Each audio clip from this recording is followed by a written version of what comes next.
The December wind cut across Rockport Harbor like a blade fresh from the forge, carrying salt spray and the promise of another brutal Maine winter. Marcus Webb pulled his olive-drab surplus jacket tighter, his breath fogging in the dim light of the harbor parking lot. Beside him, Atlas sat perfectly still, a 4-year-old Belgian Malinois with a sand-colored coat darkened by years of hard living and eyes that missed nothing. Marcus had been sleeping in the back of his 2004 Silverado for 8 months now, ever since the VA paperwork stalled and his disability claim disappeared into bureaucratic limbo for the third time. The truck idled roughly, burning through the last gallon of gas he'd scraped together from collecting cans along Route 1. His hands trembled slightly as he gripped the steering wheel, not from the cold, but from exhaustion that went deeper than muscle and bone. Atlas shifted, pressing his shoulder against Marcus's arm. The dog had learned to sense the tremors before Marcus fully registered them himself. The way tension coiled in his spine when sounds came too sharp or movements flickered too quickly at the edge of his vision. 3 deployments in Afghanistan had rewired something fundamental in Marcus's nervous system, and Atlas had become the circuit breaker that kept him grounded when the old ghosts came calling. Marcus reached over and scratched behind the dog's ears. "Just you and me, buddy." Like always. The morning was just beginning to gray the eastern sky when Marcus noticed her. An elderly woman, barely 5 feet tall, struggling with an oversized canvas bag at the edge of the pier.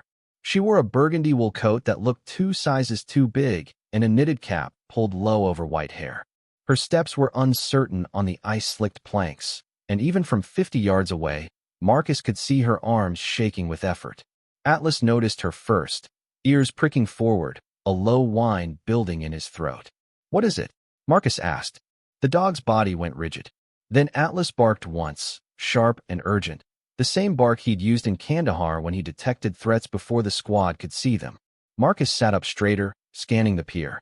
A man was approaching the elderly woman from behind, moving with deliberate speed. He was heavy-set, mid-40s, wearing a dark pea coat and work boots. His face was flushed, his gait unsteady.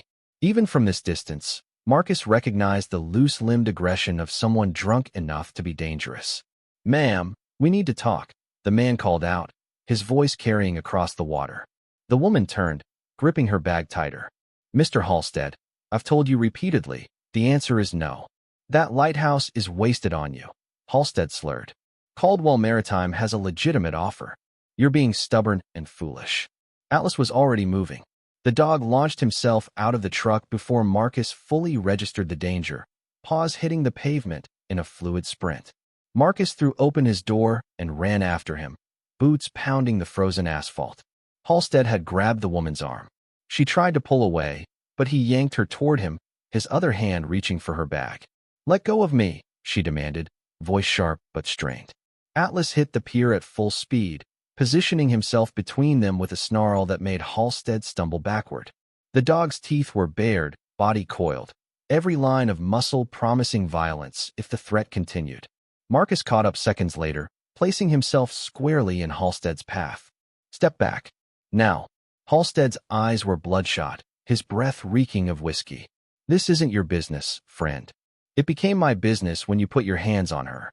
The elderly woman had regained her balance, one hand pressed to her chest. Her eyes, a clear steel blue, moved between Marcus and Atlas with an expression Marcus couldn't quite read. Not fear. Something closer to recognition. Halstead swayed slightly. "You know who I work for? Caldwell Maritime owns half this harbor." "Don't care," Marcus said flatly. "Walk away or I call the police." For a moment, Halstead seemed ready to push it. But Atlas's growl deepened, and something in Marcus's stance, the weight of authority earned in places far more dangerous than a Maine fishing pier, made the man reconsider.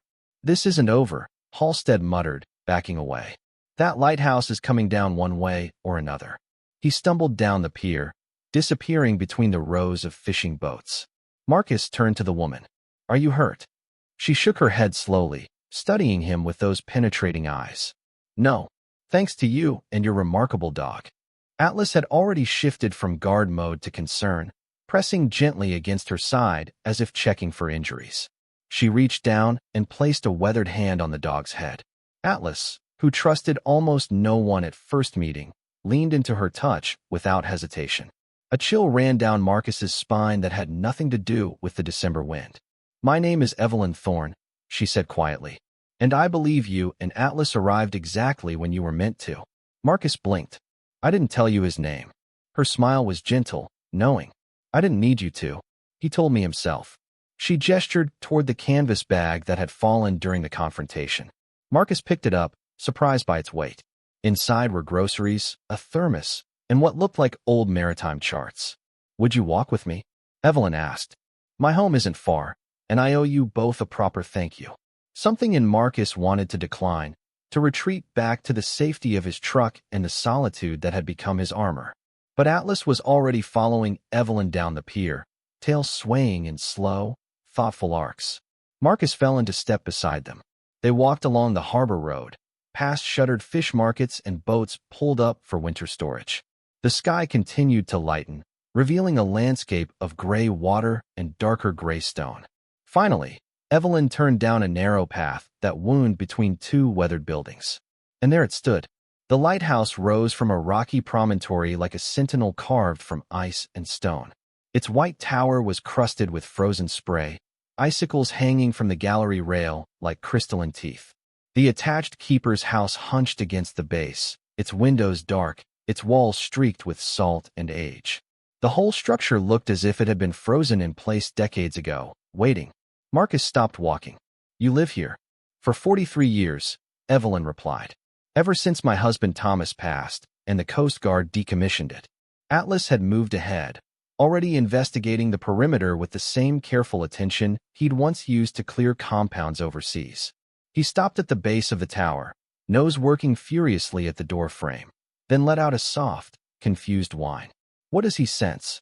Evelyn asked, watching the dog intently. "I don't know," Marcus admitted.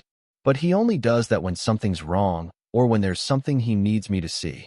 Evelyn's expression shifted, something like relief washing across her weathered features. "Then perhaps the stories my Thomas used to tell weren't just the ramblings of an old keeper after all." She produced a heavy iron key from her coat pocket, its bow shaped like a ship's wheel. "Come inside. Both of you. It's time you understood why Caldwell Maritime will never stop coming, and why I've been waiting for someone like you." The door opened with a groan of old hinges, releasing a breath of cold air that smelled of stone and brine, and something else Marcus couldn't identify. Something that made Atlas's hackles rise slightly before the dog stepped inside with careful, measured steps. Evelyn turned to Marcus in the threshold, her voice dropping to barely more than a whisper. "Mr. Webb, do you believe that some places remember things? That stone and salt can hold secrets the way flesh holds scars?" Marcus thought about the weight he carried, the memories burned into him that no amount of time could fully erase. "Yeah, I believe that." "Good," Evelyn said, "because this lighthouse has been remembering something for a very long time. And whatever it is, your Atlas already knows it's here." She stepped inside, leaving Marcus and the dog at the threshold of something that felt less like a building and more like a door that, once opened, could never be fully closed again. Atlas looked up at him, amber eyes steady, waiting. Marcus took a breath and followed them into the frozen lighthouse, unaware that in doing so, he'd just stepped into the greatest discovery, the deepest conspiracy, and the most dangerous fight of his life. The interior of the keeper's house was nothing like Marcus expected. Despite the building's frozen exterior, warmth emanated from a wood stove in the corner, its belly glowing orange through the grated door. The main room was surprisingly spacious, with exposed beam ceilings, worn plank floors, and walls lined with bookshelves containing volumes on maritime history, navigation, and what looked like old Coast Guard manuals. But what caught Marcus's attention immediately was the sheer volume of maps. They covered an entire wall, some framed, others tacked up with pushpins, layers upon layers creating a palimpsest of Rockport Harbor's evolution over decades. Nautical charts marked with handwritten notes, geological surveys, property boundaries drawn and redrawn in different colored inks. Atlas moved through the space methodically, sniffing corners and doorways, but his attention kept returning to a door at the far end of the room. It was heavier than the others, reinforced with iron bands that looked original to the lighthouse's 1870s construction. The dog pawed at it once, then sat, staring at it with an intensity that made Marcus's instincts flare. Evelyn was watching them both. He feels it too. The pull. The pull of what? Marcus asked. Instead of answering directly, she moved to the kitchen area and began preparing tea. Her movements were slow but practiced, the ritual of an old woman who'd performed these same actions thousands of times. How long have you been living in your truck, Mr. Webb? Marcus stiffened. How did you? I noticed things. Your clothes are clean but worn. Your boots are military issue, well-maintained but old. You carry yourself like a man who's forgotten what it feels like to fully relax. And your dog? She glanced at Atlas. He's been trained for combat, but he's also been trained to keep you alive in ways that have nothing to do with fighting. Marcus's throat tightened. PTSD service dog. We served together in Afghanistan. Evelyn nodded as if this confirmed something she'd already suspected. My Thomas had what they used to call shell shock. World War II, North Atlantic convoy duty. Nights when the wind hit a certain pitch, he'd wake up thinking he was back on a destroyer under U-boat attack. She set 2 mugs on the small table. The Lighthouse gave him purpose again, a reason to stay tethered to the present. Marcus sat down slowly. Atlas immediately positioned himself at his feet, body pressed against his leg. Mr. Halstead mentioned Caldwell Maritime, Marcus said. What do they want? Evelyn's expression hardened. They want this entire promontory. They've been trying to acquire it for 5 years, ever since their geological surveys detected something unusual beneath the bedrock. What kind of unusual? She pulled out a folder from beneath a stack of maritime charts and slid it across the table. Inside were official-looking documents, corporate letterhead from Caldwell Maritime, and several emails that had been printed and annotated in Evelyn's careful handwriting. Marcus scanned them. They're offering you $2 million for the property. $2.7 million now, Evelyn corrected. They've increased the offer 6 times. But it's not about the money. It's about what they'll do once they own it. She pulled out another document. This one a geological survey, marked confidential. Someone had leaked it to her, or she'd obtained it through other means. The survey showed cross-sections of the promontory, layers of granite and basalt, but deep beneath the lighthouse, the readings showed something anomalous. A chamber, or series of chambers, that shouldn't exist according to natural geology. They think there's something down there, Marcus said slowly. They know there's something down there, Evelyn replied. They just don't know what. But Thomas did. He found the entrance in 1967, during a routine inspection after a particularly bad nor'easter. He was terrified of what he discovered, but also fascinated. He spent years documenting it, trying to understand it. Atlas had risen and was pacing again, returning repeatedly to that reinforced door. What did he find? Marcus asked. Evelyn stood, moving toward the door with surprising determination. Something that should have been impossible. Something that changed everything I thought I knew about this lighthouse, this harbor, and why it was really built where it stands. She produced another key, smaller than the first, and unlocked the reinforced door. It swung open to reveal a narrow stone staircase spiraling downward, lit by a single bare bulb that cast harsh shadows. The official records say this lighthouse was built in 1873 to warn ships away from the rocks, Evelyn said quietly. But Thomas found evidence that something else stood here long before that. Something much older. Atlas didn't wait for permission. He descended the stairs immediately, his nails clicking on stone. Marcus felt his pulse quicken, that old familiar surge of adrenaline that came before stepping into an unknown building in a hostile city. Evelyn, what exactly are we walking into? She met his eyes, and in that moment, Marcus saw past the elderly woman to someone who'd carried a heavy secret for far too long. The truth about why this harbor exists. The truth about what my husband protected until the day he died. And if I'm right about you and Atlas, the truth about why you were meant to find me this morning. She started down the stairs. Marcus exchanged a glance with Atlas, who had paused halfway down, looking back at him with those steady amber eyes. Yeah, Marcus muttered. I feel it too. He followed them into the depths beneath the frozen lighthouse, where the temperature dropped with each step and the smell of brine grew stronger, mixed with something else. Something mineral and ancient and waiting. The staircase descended far deeper than seemed possible given the lighthouse's foundation. Marcus counted 43 steps before they reached level ground, which meant they were at least 20 feet below sea level. The walls here were different than the keeper's house above, not fitted granite blocks, but natural stone, smoothed by water over centuries or millennia. The passage opened into a chamber that took Marcus's breath away. It was a natural cavern, roughly circular, perhaps 30 feet across. But what made Marcus freeze in his tracks was the ice. The entire chamber was coated in a layer of crystalline ice that caught the light from Evelyn's electric lantern and refracted it into 1,000 glittering points. It wasn't the patchy frost of a cold cellar. This was deliberate, perfect, as if the entire space had been flash-frozen and preserved exactly as it had been at some specific moment in time. Atlas moved carefully across the icy floor, his breath forming clouds in the frigid air.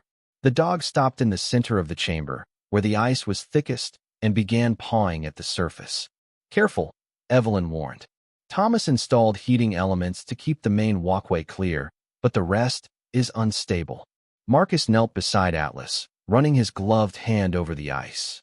Beneath the frozen surface, he could make out shapes, objects embedded in the ice like fossils in amber. "What is this place?" he whispered. Evelyn set the lantern on a shelf carved into the wall. "A cache. A hiding place." Thomas believed it was created during the Revolutionary War, but some of the artifacts he found suggested it might be older. Much older. She moved to the far wall and activated a series of switches. Additional lights flickered to life, revealing the full scope of the chamber. More passages branched off in 3 directions, each one sealed with modern steel doors that looked completely out of place in this ancient space. After Thomas found this, he spent 20 years researching. Evelyn continued. He discovered that the official lighthouse construction in 1873 was actually a cover story. The federal government built the tower to conceal what they'd found, to keep people away from this promontory. Marcus stood slowly, his mind racing. "Found what?" Instead of answering, Evelyn walked to the nearest steel door. This one had a combination lock, the kind found on bank vaults. Her weathered fingers worked the dial with practiced precision. The lock clicked. She pulled the heavy door open. The room beyond was climate-controlled, noticeably warmer than the frozen chamber. Inside were dozens of wooden crates, each one stenciled with faded markings. U.S. Navy. Property of U.S. Treasury. Confidential. Atlas entered first, moving between the crates with growing agitation. His whining had become constant now, a high-pitched sound Marcus had only heard when the dog was extremely distressed or had located something of critical importance. Marcus opened the nearest crate. Gold coins. Hundreds of them, maybe thousands, minted in the late 1700s. British sovereigns, Spanish doubloons, early American eagles. The next crate held silver bars stamped with dates from the 1800s. Another contained bundles of old currency, Confederate bills, Union greenbacks, foreign notes from countries that no longer existed. "This is a fortune," Marcus breathed. "This is 3 fortunes," Evelyn corrected. Thomas estimated the combined value at somewhere north of $400 million, assuming it could ever be legally claimed. Marcus felt dizzy. Why hasn't anyone come for this? The government, treasure hunters, someone. Because officially, it doesn't exist. The records were sealed or destroyed. Thomas found references in old Coast Guard logs that had been misfiled, mentions of irregular inventory, and special cargo being transferred to northern facility. But nothing concrete, nothing that would hold up to scrutiny. Atlas had moved to the back of the room, where he'd discovered something that made him bark urgently.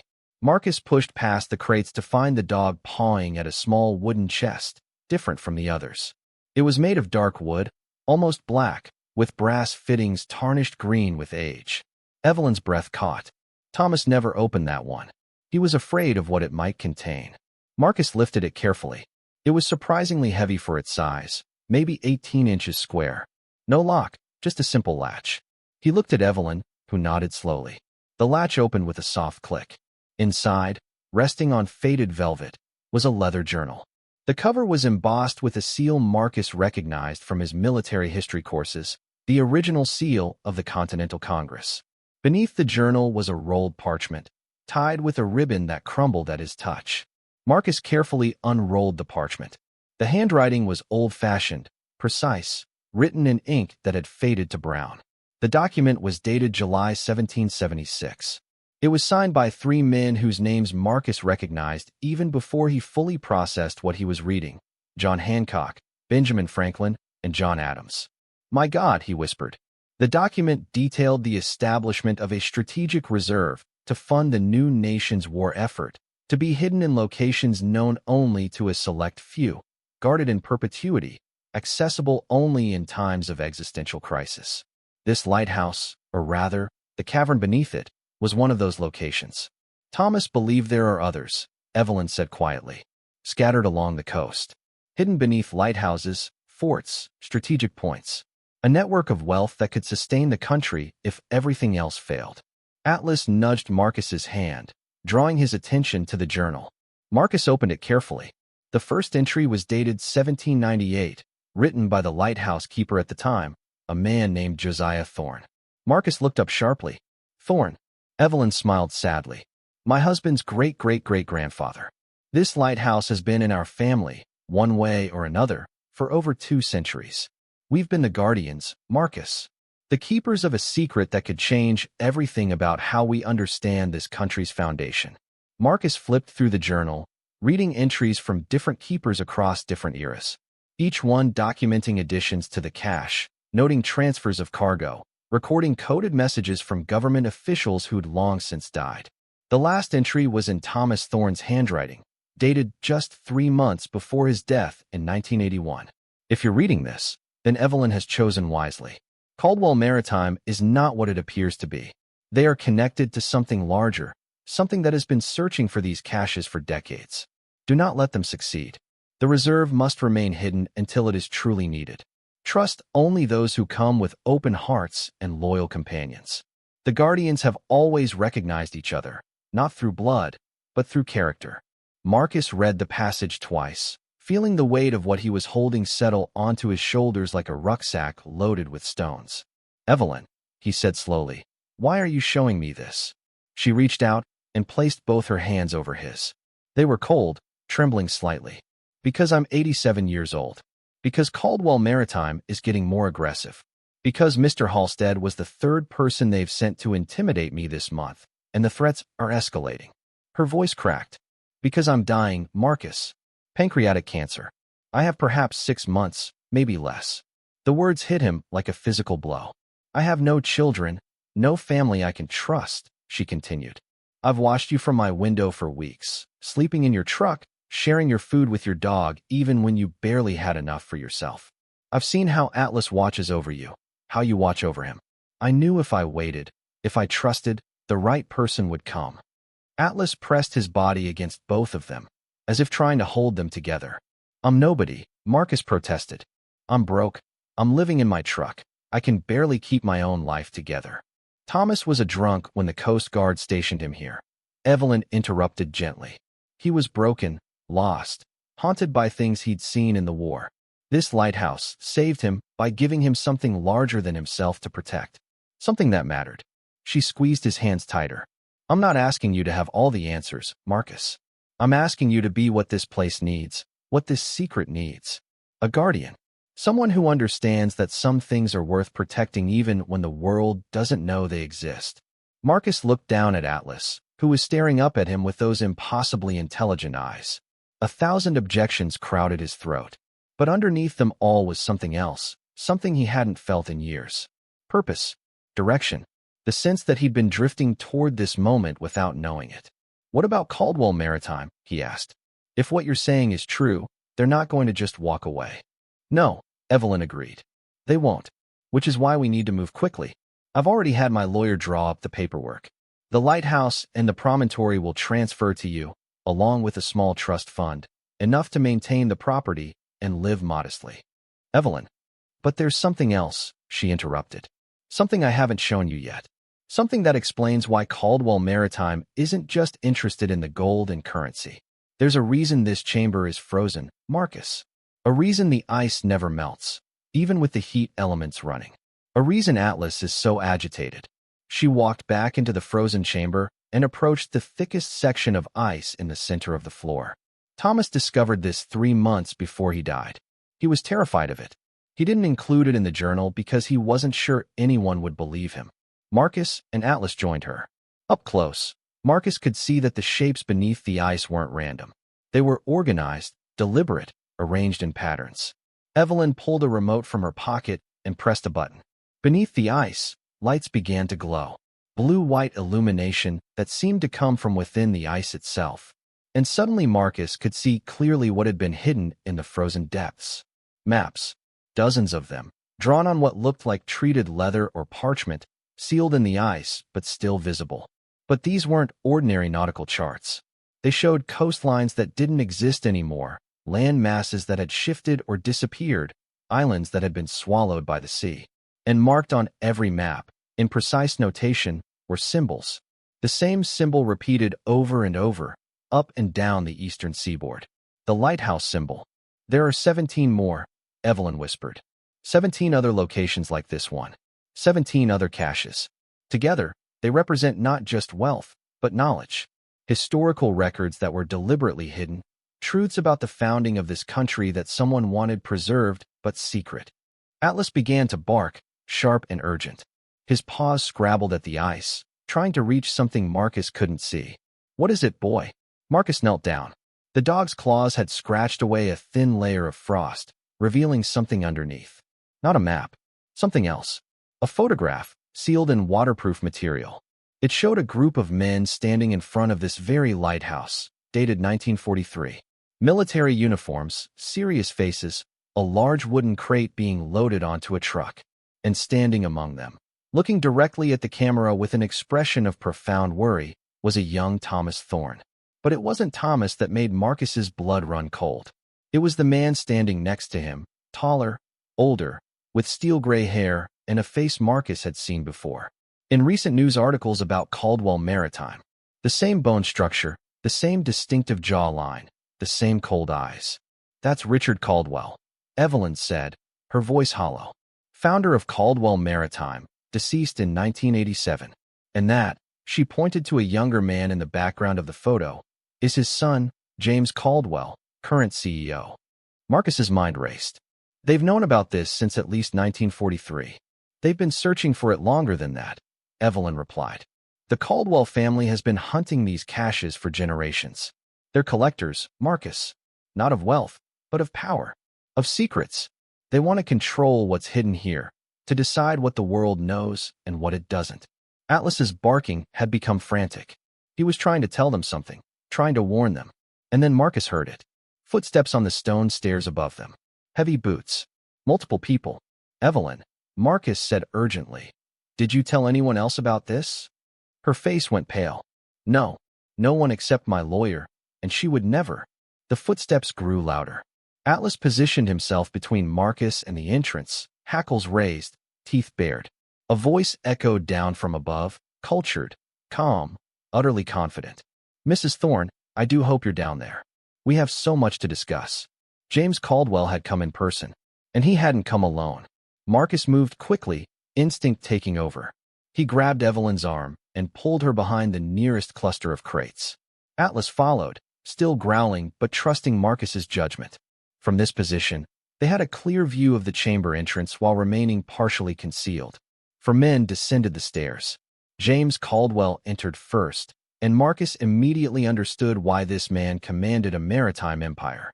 He was in his early 60s, tall and lean, with silver hair swept back from a high forehead. He wore an expensive wool coat over a 3-piece suit completely inappropriate for a frozen underground chamber.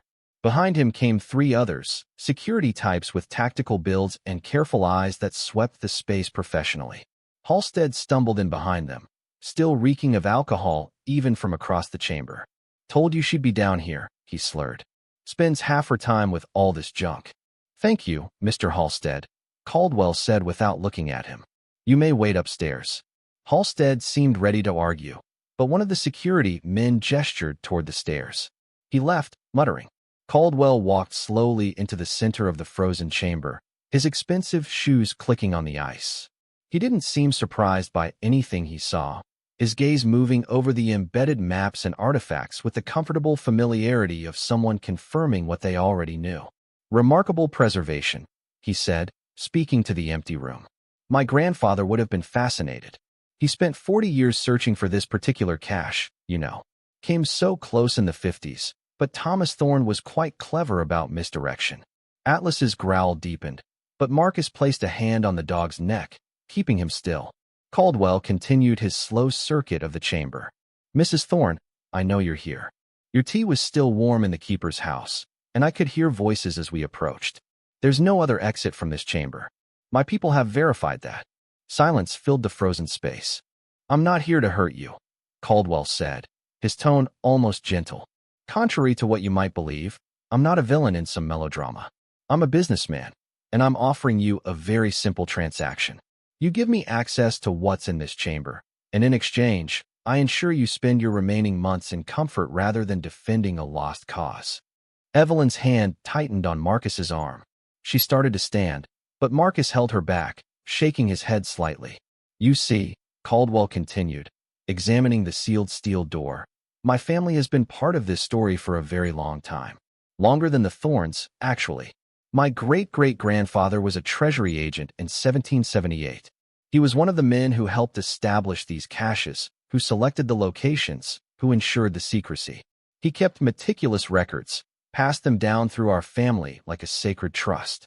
He turned, looking directly at the cluster of crates where they were hidden. "But somewhere along the way, the government lost interest.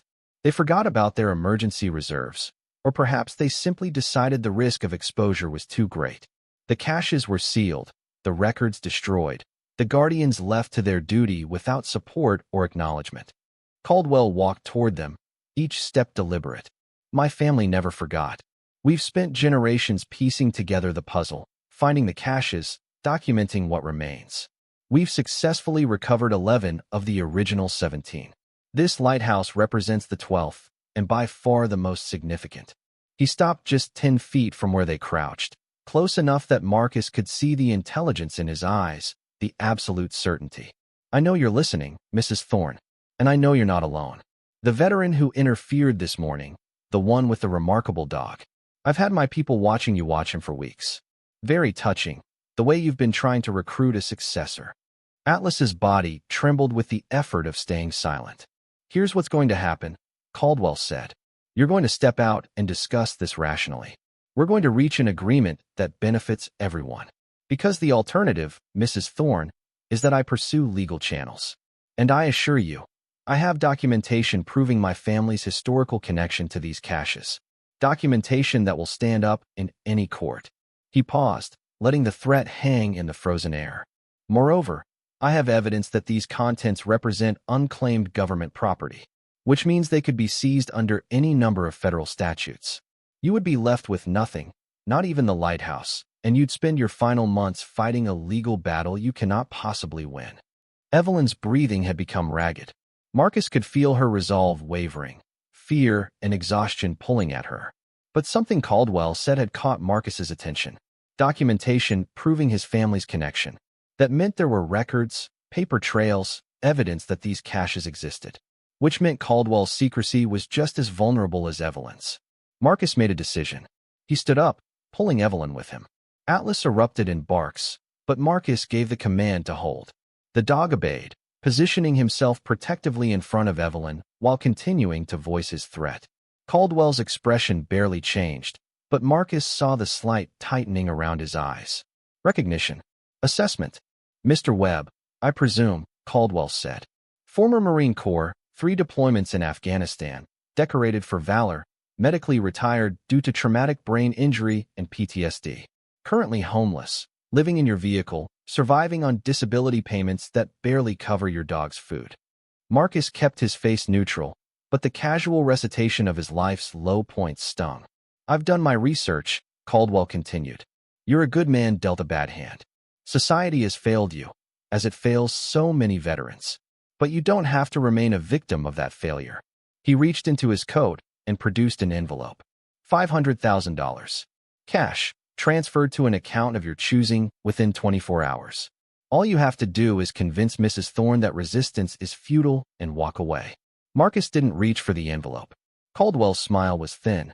"Pride is expensive, Mr. Webb, especially for someone in your position." "I'm not in any position," Marcus replied, his voice steady. "I'm exactly where I need to be." Something flickered across Caldwell's face. Annoyance, perhaps, or recognition that this wouldn't be as simple as he'd planned. "Atlas, isn't it?" Caldwell said, looking at the dog. Military working dog, explosives and patrol trained. Transitioned to PTSD service work after Mr. Webb's retirement. Remarkable animal. Worth perhaps $50,000 in the private security market. Atlas's growl intensified, as if understanding he was being appraised like property. I could have him seized, Caldwell said casually. Veterans Affairs has protocols about service animals in the care of individuals deemed unstable or unhoused. One psychiatric evaluation showing you're unfit, and Atlas would be reassigned. Evelyn gasped.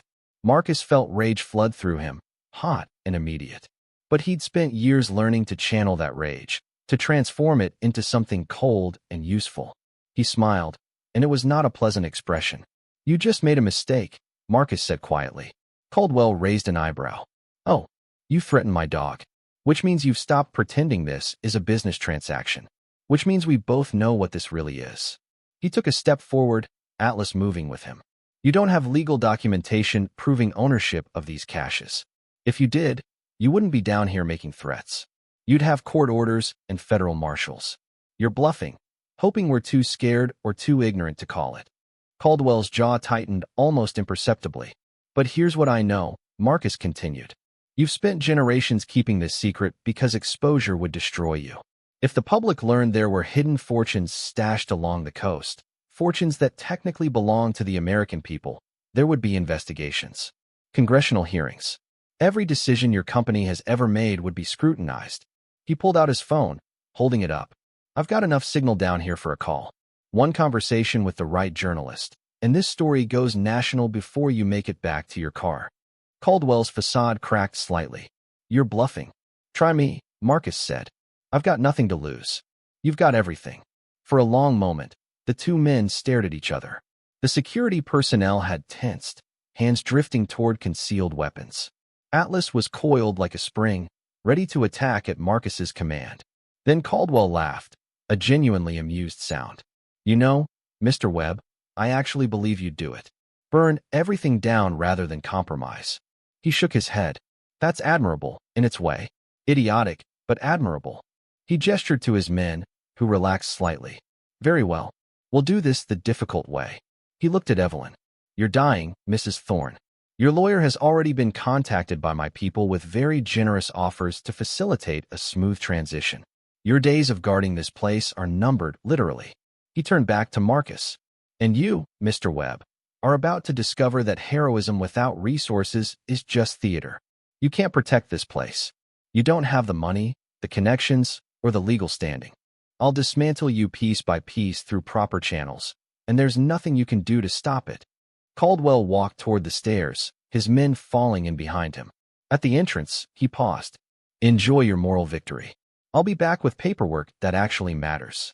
They disappeared up the stairs. The sound of their footsteps faded, replaced by the distant slam of the keeper's house door. Marcus waited another full minute before releasing the breath he'd been holding. His hands were shaking, adrenaline crashing through his system. Atlas pressed against his leg, grounding him.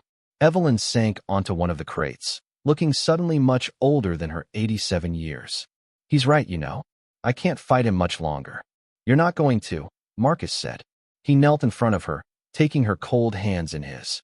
I am. She looked at him with tears in her eyes. Marcus, you heard him. He'll destroy you. He can try. Marcus's voice was harder now, forged from something that had kept him alive through firefights and ambushes. But I didn't survive Afghanistan just to roll over for some entitled billionaire who thinks he can buy whatever he wants. He stood, mind already racing through possibilities. You said your lawyer has paperwork ready. How fast can we transfer ownership? 72 hours if we expedite it. Then we expedite it. Today. He looked around the chamber, at the fortune frozen in ice, at the maps that told a secret history of America, at the evidence of a conspiracy spanning centuries. And then we make sure this story doesn't stay secret anymore. Evelyn's eyes widened. But the reserve, the guardianship, was built on the idea that someday the country would need these resources. Marcus interrupted. Maybe that someday is now.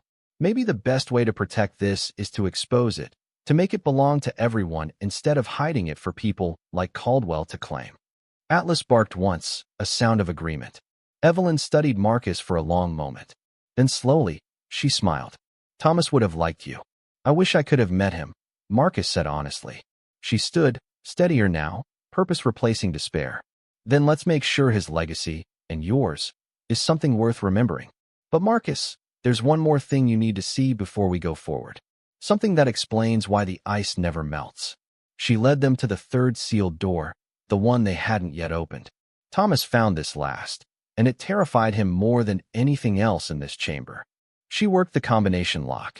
The door opened to reveal a smaller room, and the temperature drop was immediate and intense. Their breath became visible clouds, ice crystals forming on their eyelashes. In the center of the room, suspended in a block of crystal-clear ice, was a metal sphere, about 3 feet in diameter, covered in engravings that looked ancient, pre-colonial, perhaps pre-European.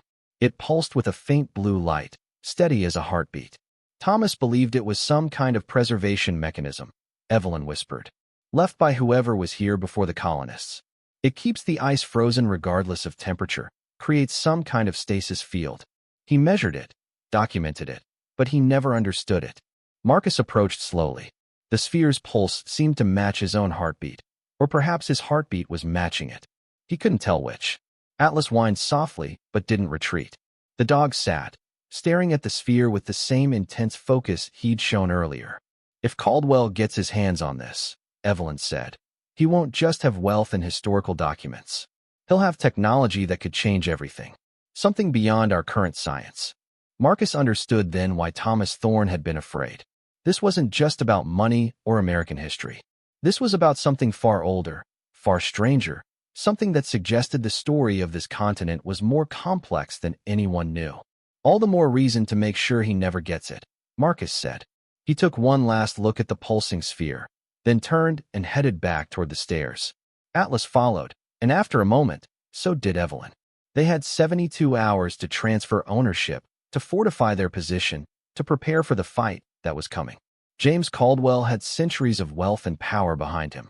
But Marcus Webb had something Caldwell would never understand. Nothing left to lose, everything to fight for, and a dog who would walk through fire for him. The war for the frozen lighthouse had begun. The next 72 hours moved with the relentless momentum of a storm surge. Marcus slept in the keeper's house that first night, the first time he'd had a real roof over his head in 8 months. Atlas sprawled across the foot of the bed, ears twitching at every creak of the old building, every gust of wind that rattled the windows. Evelyn's lawyer, Catherine Reeves, arrived before dawn. She was a sharp-eyed woman in her mid-50s with steel-gray hair pulled into a severe bun and a leather briefcase that looked like it had survived decades of courtroom battles. She'd brought paperwork, lots of it, spread across Evelyn's kitchen table in neat, organized stacks. "I've expedited everything," Catherine said, pen clicking in her hand. "The lighthouse and promontory will transfer to you, Marcus, as will the maintenance trust. But I need to be clear about what you're inheriting." She pulled out a property survey. Caldwell Maritime has filed permits to conduct geological surveys on the adjacent parcels. They're also lobbying the State Coastal Commission to declare this promontory a navigation hazard that requires remediation, which would give them legal grounds to force a sale. Marcus studied the documents. "How long do we have?" "The permits are still in review, maybe 3 months. The Coastal Commission meets in 6 weeks. Catherine's expression was grim. Caldwell has connections everywhere, contributions to campaigns, friends, and regulatory agencies. He's patient, methodical. This isn't his first acquisition fight. What do you recommend?" "Honestly, sell while you can still negotiate terms.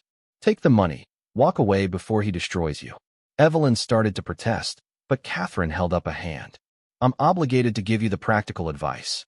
But," she smiled slightly, "I'm also obligated to tell you that I've hated James Caldwell for 20 years.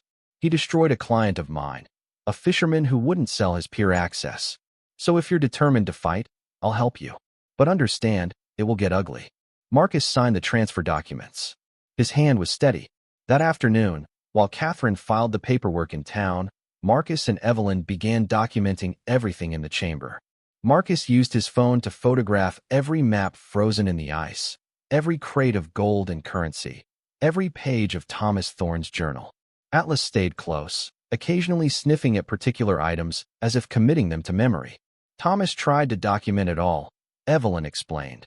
but he was afraid of leaving too clear a trail. He worked in coded notes, vague references. He was always worried the wrong people would find his records. Marcus understood that kind of operational security. We need the opposite now. Everything documented, backed up, ready to release if necessary. He created a digital dead man switch, files that would automatically send to multiple journalists if he didn't check in every 72 hours. Insurance against the kind of accidents that befell people who threatened powerful interests. By the second day, word had spread through Rockport. The local paper, a weekly publication run by an elderly man named Walter Pine, came calling. Marcus gave him a carefully edited version of the story, a dying woman passing her beloved lighthouse to a homeless veteran. Human interest, heartwarming, nothing about hidden chambers or centuries-old conspiracies. The story ran that evening on the paper's website. Small, local, but enough to establish a public record of the transfer. That night, the first threat arrived. Marcus was checking the perimeter when Atlas suddenly went rigid, ears forward, a low growl building in his chest. The dog bolted toward the promontory's edge, barking furiously at something in the darkness beyond the lighthouse beam. Marcus followed, flashlights sweeping the rocks. At first, he saw nothing. Then the beam caught it, a small package wedged between two boulders, positioned exactly where morning tide would wash it away. He retrieved it carefully, Atlas pressing close. Inside the waterproof wrapping was a single photograph. It showed Marcus sleeping in his truck, taken through the window perhaps 2 weeks earlier. On the back, written in block letters, "You have no privacy. You have no safety." So, Marcus's hands tightened on the package. Atlas whined, sensing his tension. "They've been watching me longer than I realized," Marcus said quietly. He brought the package to Evelyn, who studied it with the weary recognition of someone who'd received similar threats before. "James Caldwell doesn't make empty gestures. This is a warning that he can reach you whenever he wants." "Let him try," Marcus said. But privately, his mind was racing through defensive measures. Security systems, cameras, protocols. Catherine arrived again on the third morning with news. "The transfer is complete. You're now the legal owner of Thorn Point Lighthouse and all associated structures." She paused. "I've also received formal notice that Caldwell Maritime is filing suit to contest the sale. They're claiming Evelyn wasn't mentally competent to transfer the property." Evelyn's face went pale. "It's standard intimidation," Catherine assured her. "We have medical records showing you're completely sound. But it means we'll be in court within the month, and legal fees will accumulate quickly." Marcus thought about the fortune sitting beneath their feet. What if we had significant financial backing? Would that change the calculus? Catherine studied him carefully. "What kind of backing are we talking about?" Before Marcus could answer, Atlas erupted in barks from the lighthouse tower. The dog had taken to patrolling from the gallery, using the height advantage to monitor approaches. They rushed outside to find what had triggered his alert. A crowd was gathering on the public access road that led to the promontory. 20 people, maybe 30, carrying signs. "Local jobs matter. Progress over preservation. Lighthouse blocks development." A protest. Organized, coordinated, paid for by someone with deep pockets. Marcus recognized some faces from town, people who'd been friendly just days ago. But mixed among them were outsiders, professional agitators wearing brand-new boots and carrying professionally printed signs. A news van pulled up. Not the local paper this time. This was Portland television, covering what they'd been tipped would be a major development dispute. Walter Pine appeared at Marcus's elbow, his old camera slung around his neck. "You poked the bear," he said quietly. "Caldwell's turning this into a public relations war, making you look like a selfish outsider blocking economic development." "I've been in Rockport for all of 3 days," Marcus protested. "Doesn't matter. He controls the narrative." Walter's weathered face was sympathetic. "But I'll do what I can to tell the real story." The protest lasted through the afternoon. Chants echoed across the water, angry voices demanding Marcus sell. Atlas remained on high alert, body tense, only relaxing when Evelyn brought him inside and sat with him by the wood stove. That evening, Catherine delivered worse news. "The Coastal Commission has fast-tracked their hearing. 2 weeks instead of 6. Caldwell's lobbying is working faster than I anticipated." She spread documents across the table. "They're building a case that this lighthouse is a public hazard, structurally unsound, blocking navigation sight lines. They have engineers ready to testify, maritime safety experts, economists who will argue that the promontory's development would benefit the entire region. What do we have? Marcus asked. Catherine's silence was answer enough. Marcus stood and walked to the window, looking out at the dark Atlantic beyond the lighthouse beam. Behind him, Evelyn sat small and frail in her chair. Atlas pressed against her, offering what comfort he could. They were outnumbered, outspent, and outmaneuvered. Caldwell had turned the town against them, corrupted the regulatory process, and mobilized legal resources Marcus couldn't hope to match. But Marcus had spent 3 deployments learning that superior force didn't guarantee victory. Sometimes, the smaller force won by changing the battlefield entirely. He turned back to Catherine and Evelyn. What if we gave them exactly what they claim they want? Both women looked confused. They say the lighthouse is blocking development, that it's a hazard, that the promontory could serve the public better. Marcus's mind was working through the tactical problem, finding angles. What if we agree? What if we open this place to the public? I don't understand, Evelyn said. We turn it into a museum. A historical site. Not about the cash, not yet, but about the lighthouse's history, the Thorne family, maritime heritage. We invite the town in, make them stakeholders in its preservation. Catherine leaned forward, interest sparking in her eyes. A non-profit organization. Educational purpose. That would make it much harder for Caldwell to claim it's being selfishly hoarded. Exactly, Marcus said. And once we've established public interest, once the town sees this place as theirs to protect rather than an obstacle to progress, we have leverage. But the chamber, Evelyn protested. The cash. How do we? We keep that sealed for now, Marcus interrupted. One battle at a time. First, we win the hearts and minds. Then, when we're strong enough, we expose everything. Atlas barked once, as if endorsing the plan. Walter Pine had been standing quietly in the doorway, listening. I like it, he said. And I know some people who could help. The Historical Society, the Maritime Museum in Portland, veterans groups. Make this about preserving history instead of blocking progress. Catherine was already making notes. I can file the nonprofit paperwork tomorrow. We'll need a board of directors, a mission statement, community outreach. We have 2 weeks until the Coastal Commission hearing, Marcus said. Can we move that fast? Catherine's smile was sharp. Watch me. That night, after the others had left, Marcus sat with Evelyn and Atlas in the keeper's house. The wood stove radiated warmth, pushing back the December cold. Outside, waves crashed against the promontory with ancient rhythm. You're changing everything Thomas built, Evelyn said quietly, opening it up when he spent his life keeping it hidden. Am I doing the wrong thing? Marcus asked. Marcus sat at the front table with Catherine. Behind them, the volunteers who'd rebuilt the lighthouse filled several rows. Walter Pine had his camera ready. Tom Hensley wore his old Coast Guard dress uniform. Sarah Chun had brought printed petitions supporting the lighthouse, signed by 300 residents.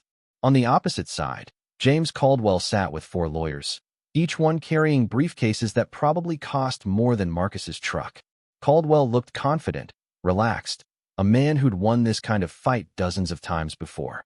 Atlas lay at Marcus's feet, body tense but controlled. The dog's presence drew attention, several commissioners glancing down with softening expressions. Marcus knew it was strategic. Atlas's service dog vest reminded everyone that Marcus was a veteran, not just some opportunistic outsider. The commission chair, a stern woman named Margaret Oakes, called the hearing to order. We're here to consider petition 2024-47, filed by Caldwell Maritime, requesting designation of Thorne Point as a navigational hazard requiring remediation and possible removal of structures. Caldwell's lead attorney stood, a polished man with perfect silver hair. His presentation was smooth, professional, devastating. Engineering reports showing structural weaknesses in the lighthouse. Maritime charts indicating the promontory created dangerous currents. Economic studies projecting job creation if the land was developed. The Thorne Point Lighthouse has outlived its usefulness, the attorney concluded. It serves no navigational purpose, generates no public benefit, and actively impedes development that would bring prosperity to Rockport. The commission has both the authority and the responsibility to act. He sat down, confident he'd won. Catherine stood for the opposition. She was good, Marcus had to admit. She methodically dismantled the engineering reports, showing they'd been selectively edited. She presented counter-studies on the historical significance, the tourism potential, the cultural value. But Marcus could see the commissioners' faces. They were sympathetic, but Caldwell's presentation had been too comprehensive, too professional. Sympathy wouldn't outweigh legal technicalities and economic pressure. Then Catherine did something Marcus hadn't expected. She called him to testify. Marcus stood, suddenly aware of every eye in the room. His hands wanted to shake, PTSD flooding his nervous system with fight-or-flight chemicals. But Atlas stood too, pressing against his leg, grounding him. "Mr. Webb," Catherine began gently, "why does this lighthouse matter to you?" Marcus took a breath. "Because Mrs. Evelyn Thorne trusted me with something valuable when I had nothing.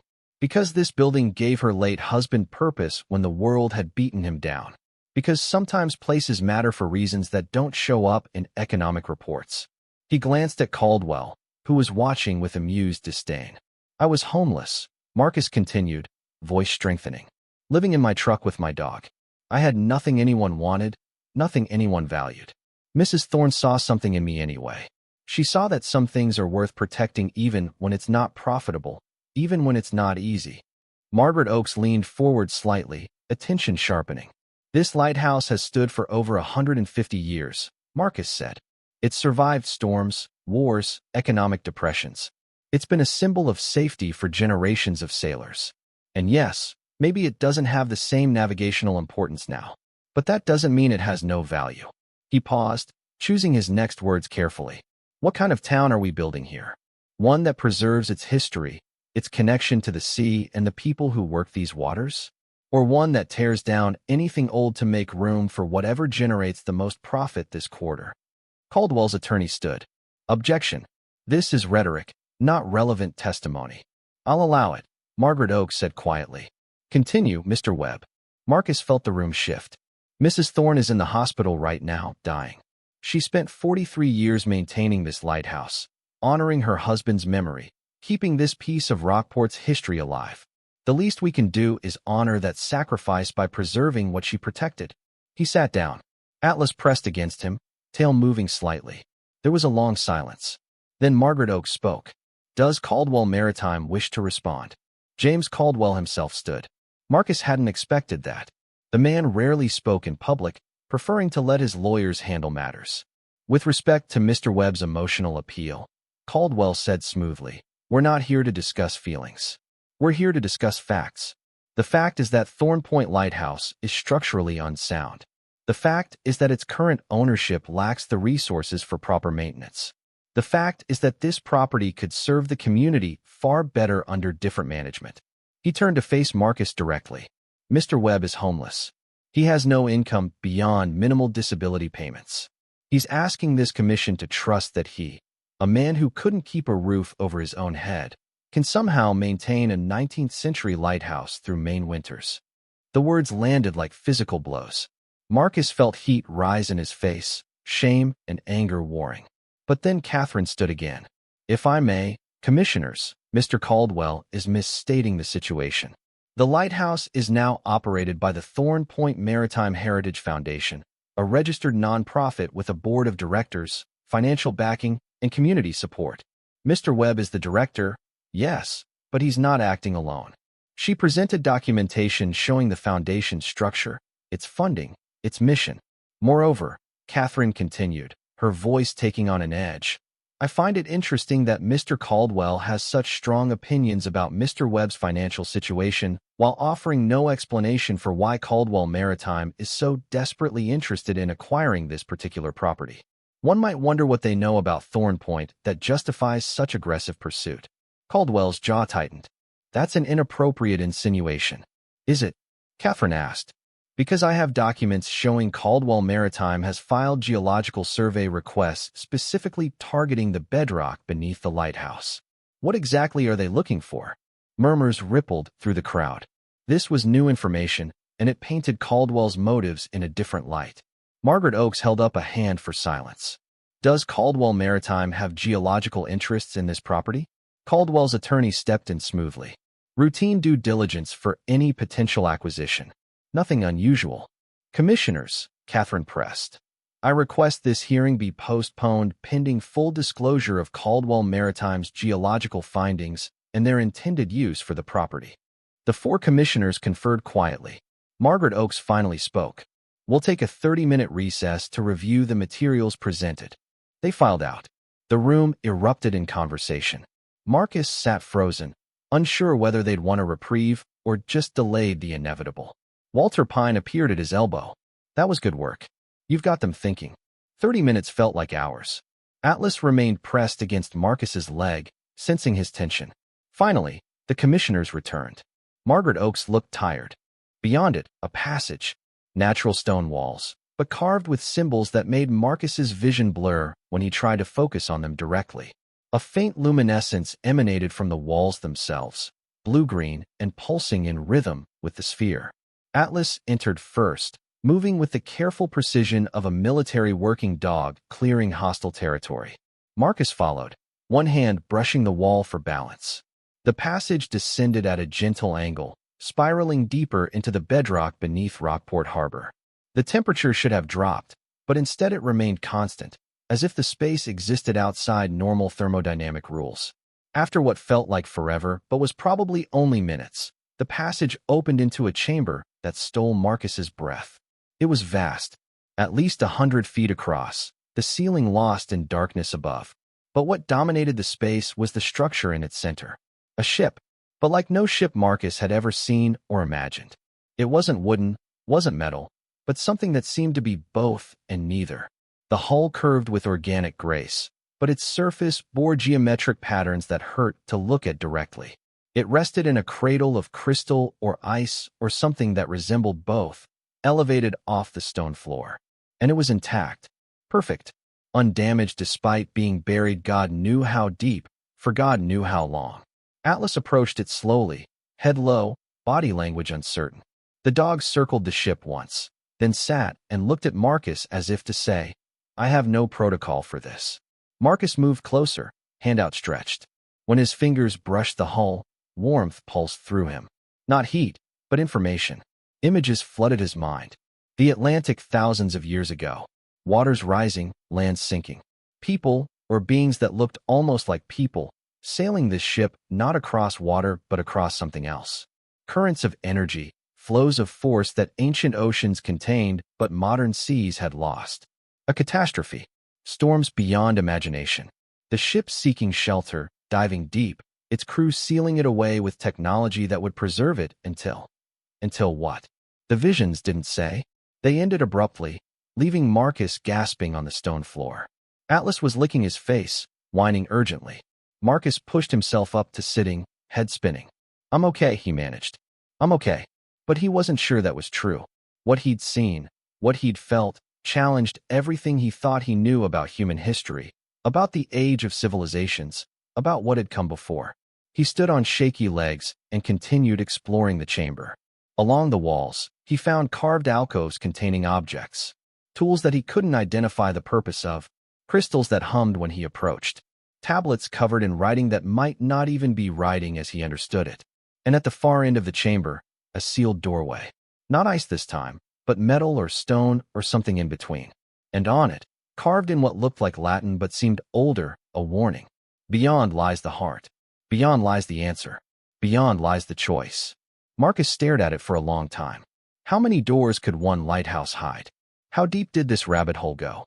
Atlas sat beside the sealed door, looking up at Marcus with patient amber eyes, waiting for the decision.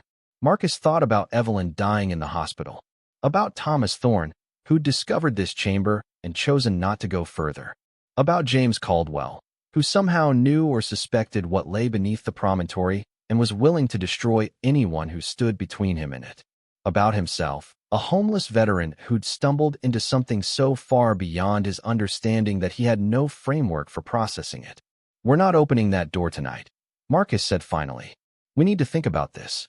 We need to understand what we're dealing with. Atlas stood, tail wagging slightly. Agreement, or perhaps relief. They made their way back up through the passage. The ice wall reformed behind them as they left, the sphere's pulse returning to its normal rhythm. By the time they reached the keeper's house, dawn was breaking over the Atlantic. Marcus made coffee with trembling hands. He sat at Evelyn's kitchen table, trying to process what he'd seen. A pre-Columbian ship. Technology that defied explanation. Evidence of a civilization that shouldn't have existed. His phone rang. Catherine Reeves. Marcus, I just got word. Caldwell Maritime has filed an emergency injunction. They're claiming you're conducting unauthorized excavation and potentially damaging historical artifacts. There's a hearing tomorrow morning, and if the judge sides with them, you could be barred from the property pending investigation. Marcus's stomach dropped. They know. Somehow, they know I went down there. What? Marcus, what are you talking about? He couldn't explain. Not over the phone, possibly not ever. I'll be at the hearing. Don't worry. He hung up and looked at Atlas. They're escalating. We're running out of time. The dog tilted his head, questioning. I don't know what to do, Marcus admitted. If we expose what's down there, it could protect the lighthouse. No one could develop it if it contains archaeological significance of this magnitude. But it could also make things worse. The government would seize it. Scientists would swarm. The whole thing would spiral out of control. He thought about the sealed door in the deepest chamber, about the warning carved into it. The choice. What if that was the real point? Not the ship, not the advanced technology, but the choice of what to do with knowledge that could reshape human understanding of history? Thomas Thorne had chosen to seal it away, to protect it through secrecy.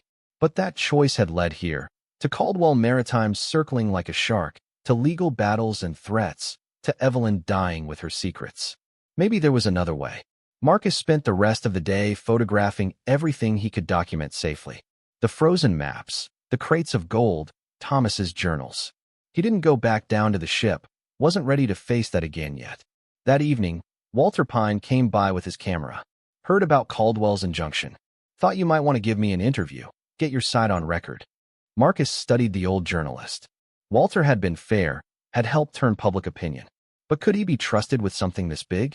Walter, if I told you something that would change history as we know it, what would you do with that information? The journalist's eyes narrowed. That depends. Would it help people or hurt them? I don't know, Marcus admitted. Maybe both. Walter sat down at the kitchen table. When I was a young reporter in Portland, I uncovered evidence that a city councilman was taking bribes. I had proof, witnesses, everything. But if I'd published it, the councilman's son, a good kid, would have been destroyed. His college fund was the bribe money. Scholarship applications were already in. He paused. I sat on that story for 2 weeks, trying to decide what to do. Finally published it because I realized that protecting one kid by hiding the truth meant more kids would get hurt down the line when the councilman made corrupt decisions. What happened to the son? Marcus asked. Graduated anyway, on student loans. Last I heard, he's a public defender in Boston, doing good work. Walter met Marcus's eyes. The truth hurts sometimes, but lies hurt more in the long run. Marcus made a decision. Come with me. I need to show you something. He led Walter down to the frozen chamber. The journalist's eyes widened as they descended, his professional composure cracking. My God, this is real. It's all real. Marcus showed him the maps and the ice, explained about the Revolutionary War cache, about the other lighthouses. Walter photographed everything, hands shaking with excitement. But Marcus didn't take him down to the ship. That was a line he wasn't ready to cross yet. This story goes live tomorrow morning, Walter said as they climbed back up. National news by afternoon. Caldwell won't be able to suppress it. Do it, Marcus said. Whatever happens next, at least the truth will be out there. That night, Marcus couldn't sleep. He sat on the lighthouse gallery, wrapped in a heavy coat, Atlas pressed against his side. The winter stars burned cold and distant above the Atlantic. Somewhere beneath him, in the deepest chamber, an ancient ship waited. A choice waited. And tomorrow, when the world learned what had been hidden beneath Thorn Point Lighthouse, everything would change. James Caldwell would come with everything he had. The government would intervene. Scientists, treasure hunters, conspiracy theorists, they'd all descend on this small promontory like locusts. Marcus thought about Evelyn's warning. Some doors close behind us once we walk through them. He'd already walked through. There was no going back now. Whatever comes, he whispered to Atlas, we face it together. The dog pressed closer, warm and solid and unshakably loyal. The lighthouse beam swept across the dark water, steady and eternal, guiding ships home through the night. But Marcus wondered, what if the lighthouse had always been guiding something else? What if it had been a beacon not for ships on the water, but for those who could recognize what lay beneath? What if he'd been meant to find this all along? The stars offered no answers. So Marcus simply sat and waited and trusted that when dawn came, he'd know what to do next. Because that's what guardians did. They stood watch, even when they didn't have all the answers. Especially then. Walter Pine's story hit the internet at 6 a.m.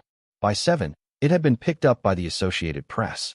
By 8, every major news network was scrambling to send crews to Rockport. Revolutionary War treasure trove discovered beneath Maine Lighthouse. The article was thorough, well-documented, and featured photographs of the frozen chamber that left no room for dismissal as hoax or exaggeration. Walter had written with the careful precision of a journalist who knew he'd get exactly one chance to tell this story credibly. Marcus watched the media storm unfold from the keeper's house. His phone, which he'd silenced after the 50th call, showed 200-plus missed notifications. News vans were already gathering on the access road, reporters doing stand-ups with the lighthouse in the background. Catherine called on the landline, her voice tight with stress. The injunction hearing has been suspended. Federal authorities are getting involved. FBI, Treasury Department, National Park Service. Marcus, this is spiraling into something much bigger than a property dispute. I know, Marcus said quietly. Did you authorize Walter to publish this? Yes. A pause.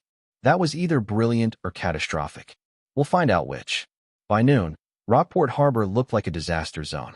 Satellite trucks lined every available space. Helicopters circled overhead. The Coast Guard had established a perimeter around the promontory, keeping everyone back while federal agents descended on the lighthouse. Marcus met them at the door. 3 FBI agents, 2 from Treasury, a representative from the National Park Service, and a Pentagon liaison whose presence Marcus couldn't explain. They were professional, courteous, and absolutely unyielding. Mr. Webb, we need to secure the site immediately, the lead FBI agent, a woman named Keller, explained. This is now a federal investigation into potentially classified historical materials. I understand, Marcus said, but I want assurances that this site will be protected, not exploited. That's not your decision to make anymore, the Pentagon liaison said flatly.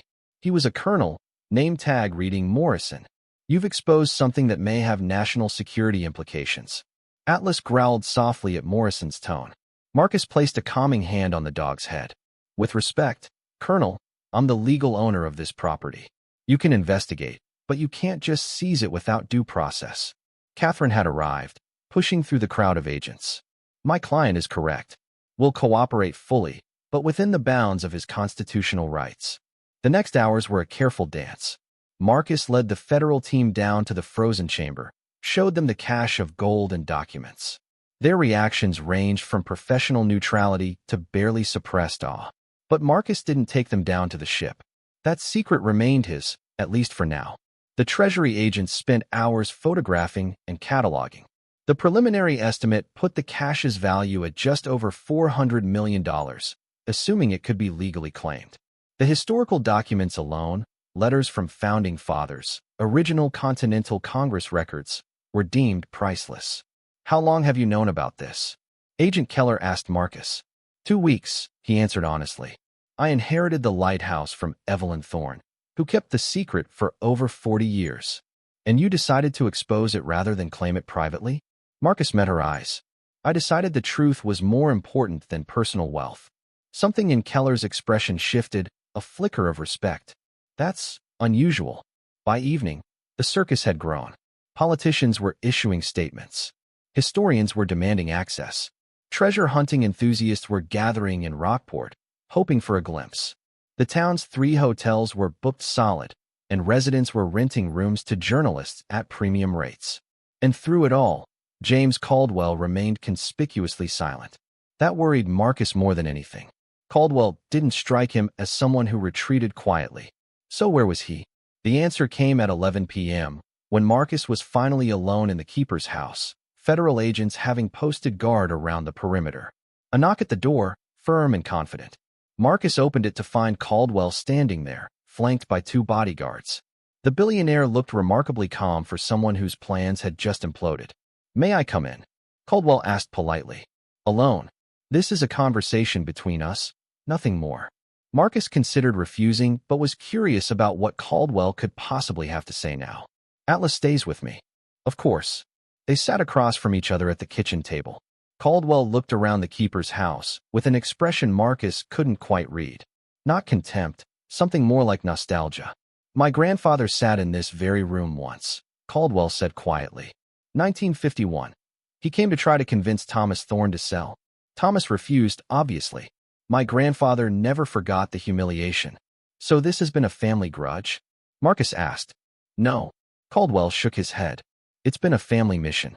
You see, Mr. Webb, you're not the only one whose ancestor was chosen to guard something important. He pulled out an old photograph, faded and creased. It showed a young man in 1940s clothing standing in front of the lighthouse. The resemblance to Caldwell was unmistakable. My grandfather, Richard Caldwell, was a Treasury agent during World War II. He was part of a secret program tasked with securing and monitoring these caches. There were 17 originally, as you've no doubt discovered. But by 1945, the program was dissolved, the records sealed, the Guardians left to their duty without oversight or support. Caldwell's voice held a bitterness Marcus hadn't expected. My grandfather spent his life trying to protect these sites through legal acquisition.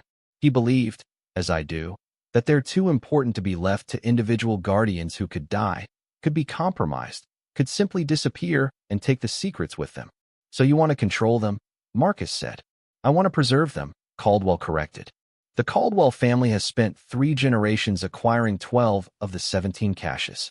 We've protected them, documented them, ensured they remain hidden until they're truly needed. But Thomas Thorne refused to sell. Evelyn refused. And now you've exposed this one. Turned it into a media circus that will ensure it's never properly studied or protected. Marcus leaned back. You're trying to make yourself the hero of this story. I'm trying to make you understand that we're not so different. You want to protect this place. So do I. The only difference is that I have the resources to actually do it. The difference, Marcus said coldly, is that I don't think I have the right to decide for everyone else what truth they can know. You've been hoarding history like it belongs to you. Caldwell's jaw tightened. And now you've guaranteed that this site will be picked over by bureaucrats, treasure hunters, and academic opportunists. Was that really better? The question hit harder than Marcus wanted to admit. What exactly had he accomplished by exposing the cache? The federal government would likely seize it. The courts would tie it up for decades.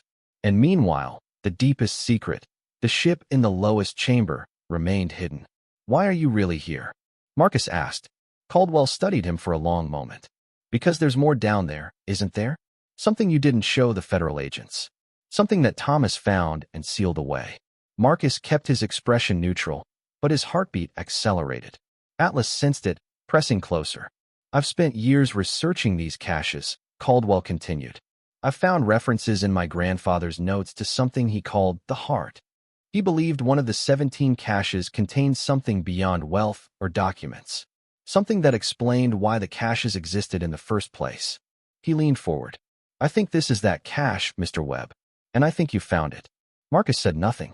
I'm offering you a partnership, Caldwell said. You keep nominal ownership of the lighthouse. I provide resources, legal protection, scientific expertise. Together, we explore what lies beneath and decide how to handle it responsibly. No, Marcus said simply. You're making a mistake. Whatever is down there, it's too important for one man to guard alone. Then it's my mistake to make, Marcus replied. Thomas Thorne spent his life protecting this place. Evelyn gave it to me because she trusted my judgment. I'm not handing that trust over to someone who spent 3 generations trying to monopolize American history. Caldwell stood slowly. You're a fool, Mr. Webb. A principled fool, which is the worst kind. He moved toward the door, then paused. When the federal government realizes there's more here, and they will, you won't have any choice. They'll tear this promontory apart looking for answers. We'll see, Marcus said. After Caldwell left, Marcus sat in the dark kitchen, Atlas's head in his lap. The dog's breathing was steady, calm, trusting. Marcus thought about the sealed door in the deepest chamber, about the warning carved into it. The choice. What if the real test wasn't protecting the cache from people like Caldwell? What if it was deciding whether to open that final door at all? His phone buzzed. A text from the hospital. Evelyn's condition had worsened. She was asking for him. Marcus grabbed his coat and headed for the truck, Atlas bounding ahead. As they drove through the chaos of media vans and federal vehicles, Marcus realized that time was running out in more ways than one. Evelyn was dying. The federal investigation was accelerating. Caldwell wasn't going to give up. And somewhere beneath the frozen lighthouse, an ancient ship waited with secrets that might be better left buried. The choice Thomas Thorne had written was coming. Marcus just hoped he'd have the wisdom to make the right one. Evelyn looked impossibly small in the hospital bed, diminished by illness and morphine. But her eyes cleared when Marcus entered, Atlas padding softly to her bedside. "You exposed it," she whispered. "Thomas's cash." "I had to," Marcus said, pulling a chair close. Caldwell was closing in. It was expose it on our terms or lose everything on his. She reached out a trembling hand. Atlas gently placed his head beneath it, giving her something to hold on to. And the ship? The deeper chamber? Still secret. For now. A weak smile crossed her lips. Good. That part was never about wealth or history. That part was about something else entirely. She closed her eyes, breathing labored. Thomas used to say the cash was a test. Not of whether we could keep it hidden, but of whether we could resist using what it contained. The gold, the documents, they were tempting enough. But the ship, if that technology could be understood, replicated, it would change everything, Marcus finished. And not necessarily for the better, Evelyn agreed. Thomas believed some knowledge requires wisdom we haven't yet earned as a species. He believed the ship was placed here, sealed here, as a kind of time capsule, waiting for a moment when humanity was ready. How do we know when that moment is? Marcus asked. Evelyn's hand tightened weakly on Atlas's fur. We don't. That's the burden the Guardians carry. We have to decide, generation after generation, whether the world is ready or whether the secret stays sealed. She opened her eyes again, looking directly at Marcus. But there's something Thomas never told me until the very end. Something about the final door, the one beyond the ship. Marcus leaned closer. It's not locked, Evelyn whispered. It never was. The seal is a test of will. Anyone who finds it can open it. But doing so, Thomas said it was like opening Pandora's box. Once opened, it can't be closed again. What's behind it? Marcus asked. He wouldn't tell me. Said if I knew, I'd be burdened with a choice I wasn't ready to make. He died 3 days after showing me the key. Her eyes glistened. Marcus, promise me you'll be careful. Promise me you won't open that door unless you're absolutely certain it's right. I promise, Marcus said. She relaxed slightly. The federal government will try to take control. They'll cite national security, historical importance, a dozen legal justifications. But the Thorne family has owned this land for 200 years. We have documents, deeds, rights they can't easily override. She gestured weakly to the bedside table. Top drawer. Catherine has copies, but I wanted you to have the originals. Marcus opened the drawer. Inside was a leather portfolio containing centuries of land deeds, correspondence with the federal government, even a letter from Thomas Jefferson acknowledging the Thorne family's sacred trust in matters of state security. To whoever follows, the answer is not in the door, but in the question you ask before opening it. Choose wisdom over curiosity. Choose protection over glory. Choose the future over the past. If you can do that, you'll know whether to proceed. Marcus read it 3 times. Then he sat on the stone floor, back against the ship, and thought about everything that had led him here. A homeless veteran living in his truck.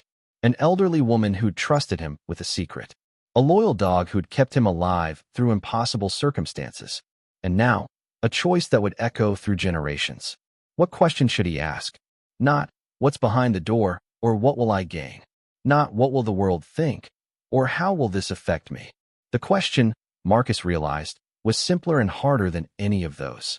If I open this door, will it help or hurt the people who have no voice in this decision? The future generations who will inherit whatever consequences I create. And sitting there in the chamber, Marcus realized he didn't know the answer, which meant he wasn't ready to open the door. Not yet. Maybe not ever. But definitely not yet. He stood, placed his hand on the sealed door one last time, and whispered, I'm sorry. I'm not wise enough for this. Not yet. Then he and Atlas climbed back up to the keeper's house, leaving the ship and its secrets sealed for another generation. 3 days later, at the court hearing, Marcus did something that shocked everyone. He didn't fight to keep the cash private. Instead, He proposed turning the frozen chamber into a museum run by a partnership between the federal government, the Thorne Point Foundation, and a board of historians and archaeologists. The gold and documents belong to the American people, Marcus said. They should be studied, protected, and eventually displayed so everyone can learn from them. But the lighthouse and the promontory remain in private guardianship, as they have for 2 centuries. That's the compromise Thomas Thorne would have wanted. After tense negotiations, the judge accepted the proposal. The cache would be preserved and studied. Marcus would remain as primary guardian, with federal oversight, and the deeper chamber would remain sealed, its existence never mentioned in any official documentation. Caldwell Maritime's attempt to intervene was dismissed. James Caldwell himself never appeared in court. 2 weeks later, on a cold January morning, Evelyn Thorne passed away peacefully in her sleep. Marcus sat beside her, holding her hand, Atlas resting his head on the bed. Her last words were barely a whisper. "You chose well." The funeral was small but well attended. Most of Rockport turned out, along with Coast Guard veterans who'd known Thomas, historians who'd been following the story, and journalists who'd covered the discovery. Marcus gave a eulogy that focused on Evelyn's strength, her dedication, and her unwavering belief that some things were worth protecting even when no one else knew they existed. Afterward, as mourners filtered away, Walter Pine approached Marcus. "I've been going through Thomas's papers, the ones Evelyn donated to the Historical Society. I found something you should see." He handed Marcus a sealed envelope. On the front, in Thomas's handwriting, "For the next guardian, to be opened on the day of Evelyn's passing." Marcus opened it with trembling hands. Inside was a letter. "Dear Guardian, if you're reading this, then Evelyn has completed her watch and passed the duty to you. First, thank you. This burden is not light, and choosing to carry it speaks to your character. Second, I want you to know that I understood the weight of the sealed door. I stood before it many times, tempted to open it, to satisfy my curiosity, to bring forth whatever lay beyond. But each time, I asked myself a question that Evelyn will have taught you, or you'll have discovered yourself. Is the world ready? And each time, the answer was no. But I believe there will come a day when the answer is yes. When humanity has grown wise enough, compassionate enough, and unified enough to handle what lies beyond. You'll know that day when it comes. Not because the world will be perfect, but because the questions we ask will have changed. Until then, stand watch. Protect what has been entrusted to you. And know that you're part of a long tradition of ordinary people doing extraordinary things simply because someone trusted them to do right. With respect and gratitude, Thomas Thorne." Marcus folded the letter carefully, tucking it into his coat pocket. Atlas pressed against his leg, warm and solid. "You doing okay?" Walter asked.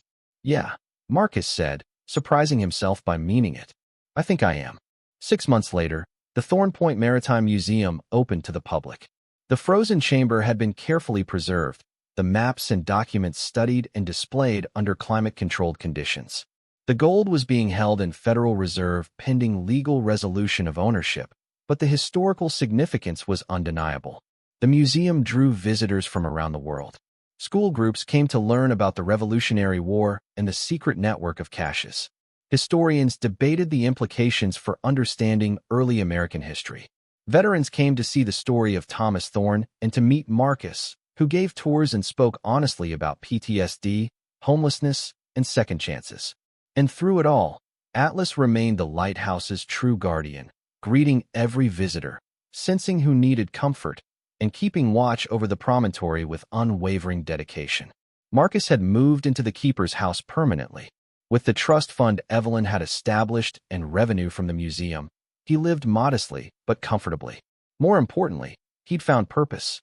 He established a small shelter program, working with Rockport's Veterans Services to provide temporary housing and counseling for homeless veterans. 3 rooms in the keeper's house became rotating shelter spaces. Tom Hensley helped with job placement. Sarah Chun organized support groups. The lighthouse that had saved Marcus became a beacon for others like him. And sometimes, late at night when the museum was closed and visitors had gone home, Marcus would descend to the deepest chamber. He never opened the sealed door, but he would sit with the ship, hand resting on its ancient hull, and listen to the stories it wanted to tell. Stories of a world before the current age. of civilizations that rose and fell, of knowledge preserved in the hope that someday someone would be ready for it.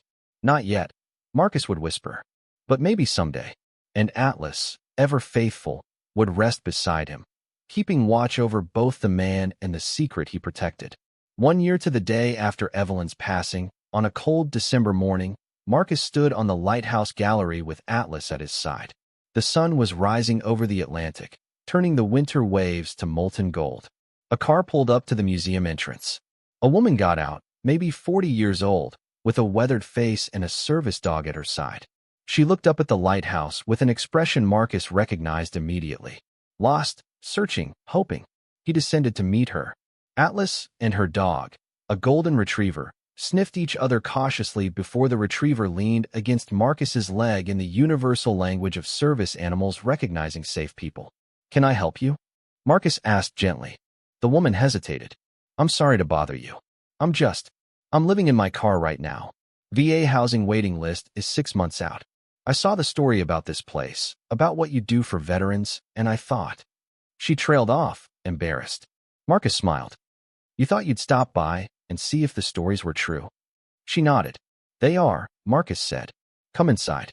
Let's get you and your dog something warm to eat, and we can talk about getting you back on your feet." As they walked toward the keeper's house, the woman asked, "Why do you do this? I mean, you could have taken the money from the treasure and lived anywhere. Why stay here and help people like me?" Marcus thought about Evelyn, trusting him when he had nothing. About Thomas, choosing to protect rather than exploit. About the ship in the deepest chamber, waiting for humanity to become wise enough to receive its gifts. "Because someone did the same for me," he answered simply. "And because some things are more valuable than gold." He looked back at the lighthouse, its white tower gleaming in the morning sun, the beams still turning even in daylight, still keeping watch over the dark waters and the deeper secrets they held. Sometimes the greatest treasure is knowing what to protect and what to share, and having the wisdom to tell the difference. Atlas barked once, agreement and affirmation. And somewhere far below, in a chamber carved from ancient stone, the ship pulsed its steady blue light. Still waiting, still patient, still trusting that when the time was right, the Guardian would know. Marcus Webb, formerly homeless veteran, now keeper of the frozen lighthouse, had found his purpose. And in doing so, he discovered that sometimes the greatest victories are measured not in what we take, but in what we choose to give away. Not in doors we open, but in the ones we're wise enough to keep sealed. Until the world is ready. Until the questions change. Until then, he would stand watch. With Atlas at his side, with Evelyn's faith in his heart, and with Thomas's wisdom guiding his choices. The frozen lighthouse stood eternal against the Maine winter, its secrets safe, its purpose clear, its light still guiding those who needed to find their way home.